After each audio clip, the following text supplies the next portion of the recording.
I walked into the reception hall with my hands still slightly trembling. The dress I wore had once belonged to my sister. Satin, soft gray, altered by hand to fit a waistline that had carried a boy alone and worked through 40 winters. My heels tapped faintly against marble tile as a waiter offered champagne. I declined, opting for water, then scanned the room for my seat. Crystal chandeliers hung above a sea of people I didn't know. Their dresses shimmered, their teeth perfect. The Hawthorne side, old money in silk gloves. I felt like a scuff mark in a designer showroom. Still, I smiled. My son, Aiden, looked radiant near the bandstand, clean cut in a fitted black tux, laughing at something Stephanie said. He glanced over, once caught my eye, and gave a subtle nod. That was enough. I had raised that boy. My hands had wiped his nose, packed his lunches, clapped at every grade school play. Whatever this day had cost, I'd paid it a long time ago. Then I found the table. The card was placed neatly at the center of the charger plate, gold-trimmed and embossed like all the others. But mine read Saren Ashford, mother of the groom, beneath that, in delicate, cursive, low-educated fake. Mom. At first, I stared at it, not processing the words. I thought it might be a prank, a printing mistake. But when I looked up, I saw Victoria Hawthorne, a woman I'd met exactly 3 times, pressing her fingers to her mouth in poorly concealed laughter. Her daughter's cousin pointed a phone in my direction. I didn't say a word. I reached for the card, turned it face down, and quietly stepped back. My hands were cold. The music kept playing. Glasses clinked. I heard someone whisper, "She actually came." Then footsteps, polished shoes, familiar gait. Aiden. He didn't say anything at first. He stood beside me, looked down at the name card, then around the table. His jaw clenched. "Let's go," he said. "Aiden, it's your wedding," I whispered. "I know," he replied louder this time. "Let's go, Mom." And we walked out into the Chicago dusk, past roses, flashbulbs, and stairs still frozen in place. We didn't speak much on the drive back. Aiden kept one hand on the wheel, the other resting lightly on his knee. The wedding playlist still buzzed faintly through the car speakers, forgotten and ironic. I watched the skyline fade behind us, each tower like a judgment. My phone buzzed once in my purse. I didn't check it. When we reached my apartment building, he pulled into the usual spot second from the corner, next to the hydrant with chipped yellow paint. The same spot where I used to wait with hot cocoa in a thermos during his winter bus rides home from middle school. He cut the engine.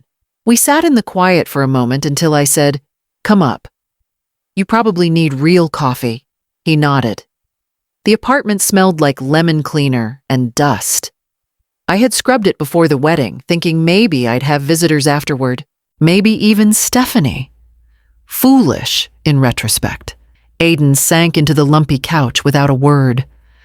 I moved to the kitchen and started the old percolator, stubborn as ever, and then I stood by the stove, letting the warmth from the coil chase the chill from my hands.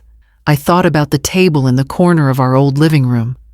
A collapsible card table with one leg that never quite stayed straight. That was where I'd taught myself Excel from a library book hunched over bills while Aiden slept in the next room. Back when the light would flicker if we used the microwave and heater at the same time. Boiled water in a kettle served as our steam iron. I'd press his shirts for school in the mornings before heading to the diner, then the bookstore in the evening. I missed birthdays, parent-teacher nights, but I never missed rent. Aiden was 3 when his father left. One note on the fridge, 3 lines long. I never saw him again. I never brought another man into this house. I never wanted Aiden to see me begging someone to stay. The coffee bubbled. I poured 2 mugs, handed one to Aiden. He took it, but his eyes were distant. Then he said, "You should see something." He handed me his phone with a grim expression, the screen already cued to play. "Watch," he said quietly. I tapped the screen. The video was shaky, taken from behind a floral arrangement near the front of the ballroom. I could see the table, my table angled just enough to catch the cousin's hand as he leaned in, scribbling on the place card with a gold pen. Off camera. Someone giggled. A woman's voice, Victoria likely whispered, "Let's see if she notices." Then came laughter, first low, then louder. A cluster of guests turned their heads to watch. A wine glass clinked, and then her voice. "Stephanie. She's not really his mom? He built himself. She just served coffee." It was sharp, rehearsed, too casual. I didn't flinch. I didn't cry. I just let the screen dim in my hand. "I didn't know she said that," Aiden murmured. I handed the phone back. My hands were steady. "Doesn't matter," I said. "It matters to me." I nodded once. The steam from the coffee had cooled. I stood and walked toward the window, where the radiator clanged once, like it always did, before settling into silence. I thought back to the first time I met her, Stephanie, in her crisp white blouse and expensive perfume, complimenting the coffee I'd made as if it were some sort of miracle. She thanked me for hosting, asked if she could help clean, and smiled like we shared something. I believed it. I set a place for her that Thanksgiving even made her favorite pie from memory. But I suppose some people only smile when they think no one's watching from below. "I don't want to go back there," Aiden said suddenly. I looked at him, the lines in his brow deeper than I remembered. "We won't," I said. And with that, I walked to the back room and unlocked the file drawer I hadn't opened in years. The drawer stuck, as it always did. I had to tug twice, then jiggle the left side. It finally gave way with a soft scrape of metal on metal. The lock had been there since Aiden was in high school, back when I still kept tax forms, appliance manuals, and a letter I never mailed to his father. I reached past the envelopes and utility receipts until I found the flat blue folder wrapped in an old dish towel. I carried it to the kitchen table and laid it down, like it might bruise if handled too roughly. Aiden watched from the living room, quiet, cautious. I unwrapped the cloth, opened the cover, and flipped through the first few pages. Paper-clipped documents, notarized forms, scanned receipts. Some yellowed slightly around the edges, the smell of ink and years. "This is from your first year at Northwestern," I said, tapping the folder. "Before the scholarships came in, before the angel investors, before Fortress." He sat forward, elbows on his knees. "You remember those catering jobs I worked on the weekends? The ones that made me miss your debate meets?" He nodded. "I wasn't just working for rent. I was saving. Little by little. I didn't want you to know in case it fell apart, in case I failed." The folder held the record of it all, $38,000 in contributions over 12 years. Quiet money, tip jar money, canceled birthday dinner money. When he graduated, I transferred it into a private trust under both our names, Ashford Holdings. "You're listed as the managing partner," I said. "But I still retain voting rights on equity use. You wanted to keep it off the books during early negotiations, so I kept quiet." He leaned back, slowly, brows furrowed. "You never told me. I didn't want it to feel like a debt." His eyes looked glassy then, but he blinked it away. He reached for the folder and turned to the last page. The signature block notarized and clean. "I remember this clause," he said. "I'd forgotten we structured it this way." "So had I said softly. "Until tonight reminded me why I did." He looked at me then, more serious than I'd seen him in years. "We're not done," he said, "and I need to show you something else." The next morning I made fresh coffee without asking. I knew he hadn't slept much. His jacket was still draped over the couch, and the guest blanket lay untouched on the armrest. I heard the shower turn off just as I poured 2 mugs, the same chipped ones we'd used since he was 12. He sat across from me at the table, hair damp tie, loose eyes tired but sharp. They were always arrogant, he said, after a sip. I knew that. The Hawthorns treat kindness like currency. They only give it when there's something to gain. I said nothing. I let him find his own words. But I didn't think they'd humiliate you. Not like that. He looked down at his mug, then up at me. That wasn't just about class. That was about erasure. I nodded once. It was the only word that fit. I spent so much time trying to prove I belonged at their table. He continued that I didn't realize what they were doing to the one who got me there. I saw the guilt swimming behind his eyes. It wasn't the soft kind. It had teeth. I'm ending the merger, he said. The acquisition was supposed to finalize next week, but Ashford Holdings controls enough equity to block it and the contract. He reached into his laptop bag, pulled out a thin folder, and slid it across the table. Requires your signature on any change of control transaction. I ran my finger along the edge of the folder, not opening it yet. You don't want to reconsider. He shook his head. After last night, I don't want their name touching my company. Their influence, their board seats, their champagne politics. I'm done. I traced the coffee ring on the table. He waited. When I signed those papers years ago, I said I didn't know I'd be here deciding this kind of thing with you. Well, you are, he said quietly. Because none of this exists without you. Not the product. Not the trust. Not me. The silence between us was warm this time. Not broken, just full. Then he added, "We'll need a lawyer to make it official." By noon, I was sitting across from Harriet Flynn, my attorney of 15 years in her office, above a dry cleaner on Farwell Avenue. The same woman who handled my old rent disputes my taxes when I first started freelancing, and the trust I'd formed with Aiden when he was still building prototypes out of our kitchen. She flipped through the folder with silent efficiency. Her readers slid down her nose. Her mouth tightened slightly when she reached the prenup appendix. "Did they really think this would hold?" she muttered. "They never asked me to sign anything I said." "Of course they didn't," she replied. "Because they assumed you didn't matter." She tapped the section with a red pen. Clause 12. No marital equity can transfer or be shielded without unanimous consent of founding stakeholders. That's you. And since the prenup references company shares as exempt assets yet doesn't include your signature, it's unenforceable. I nodded.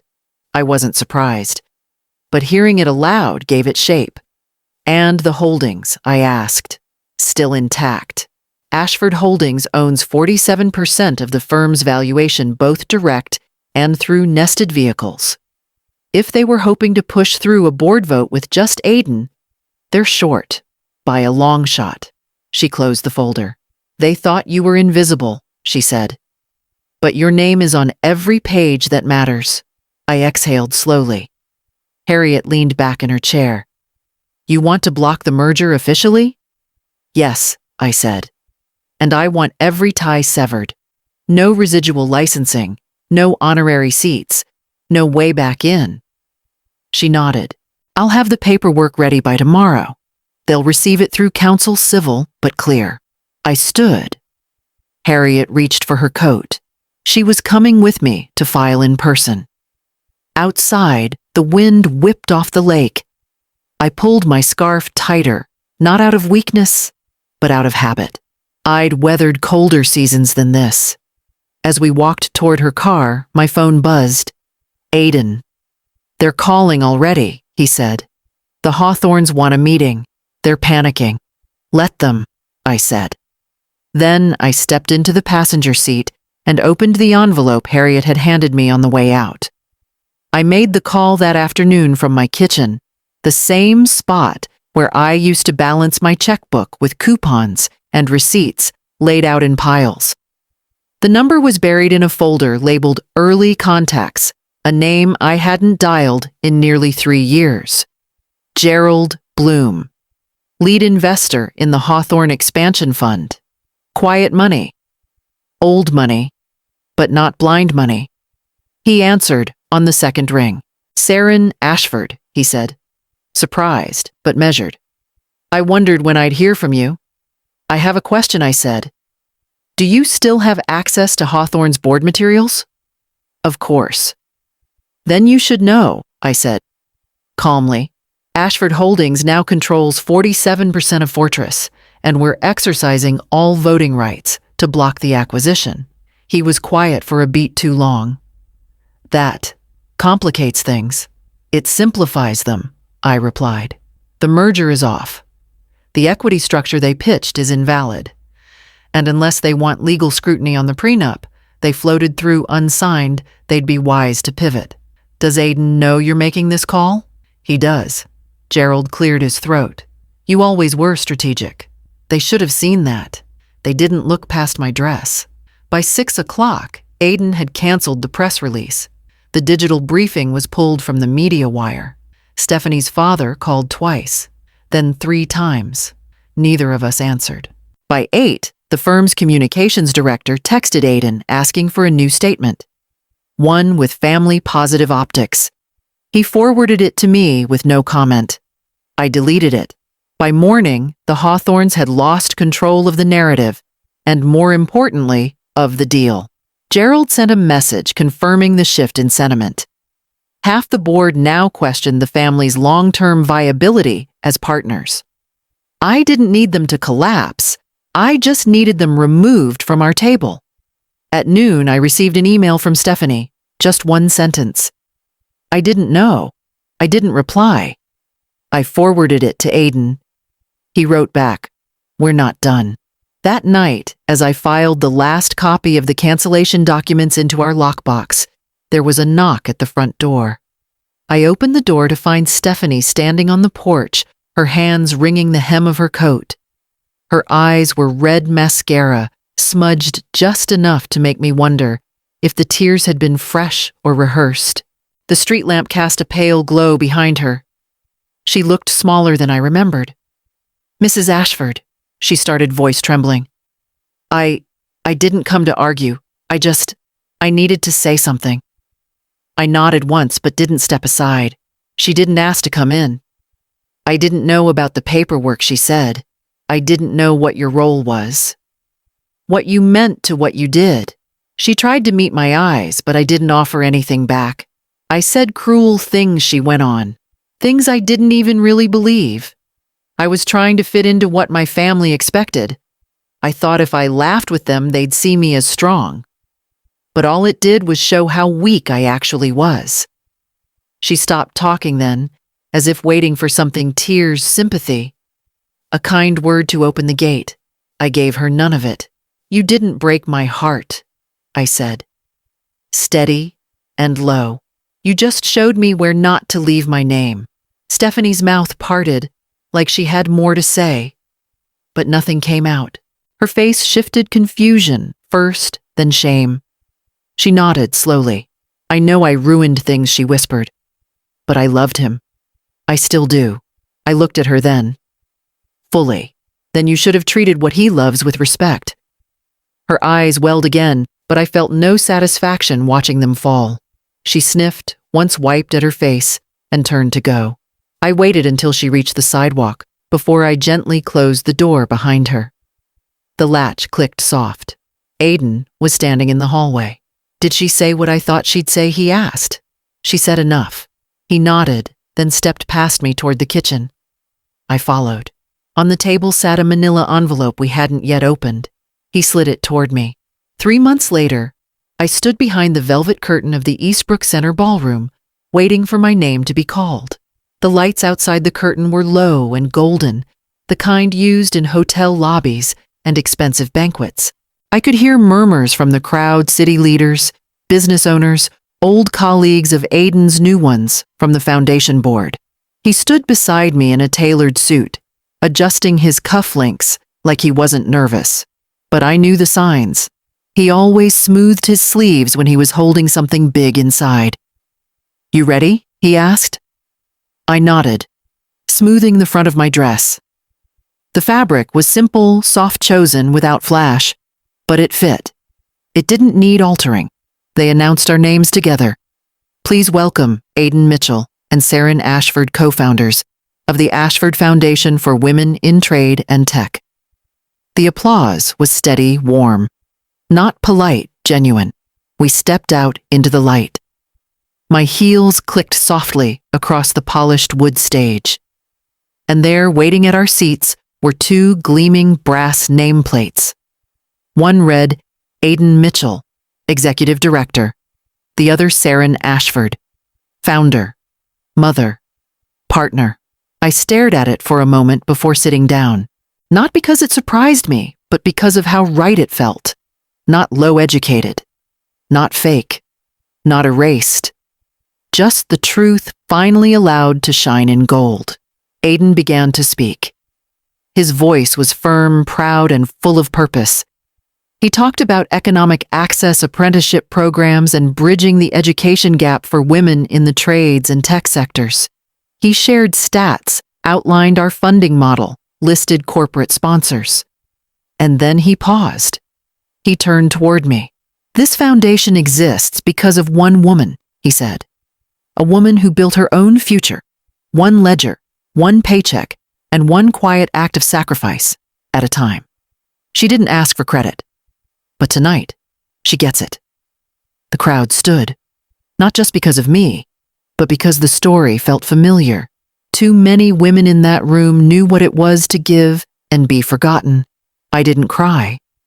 I didn't shrink. I stood too and smiled as the spotlight found me. Later that night, walking back through the lobby, someone stopped me near the elevator.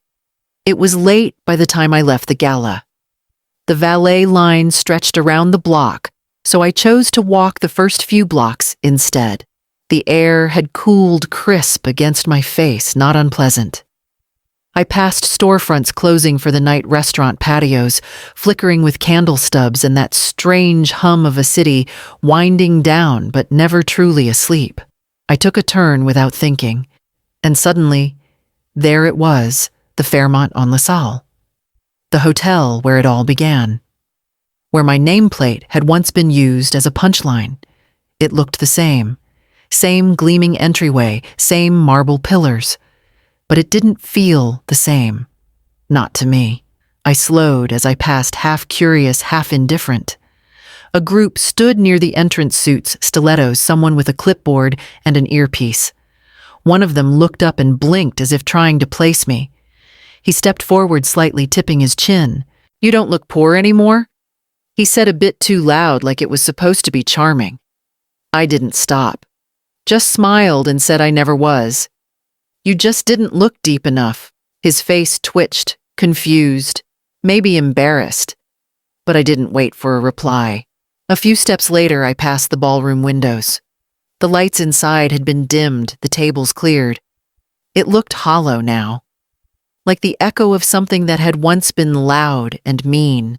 I thought of Stephanie's voice that day, the polished edge of it, the practiced disdain, and then I thought of tonight, of the nameplate that didn't need defending, of the standing ovation that asked for no apology. Outside the hotel, a delivery driver rolled a cart of linens toward the back. He nodded at me. I nodded back. At the corner, I spotted Aiden's car waiting just where he said it'd be, engine running, windows down.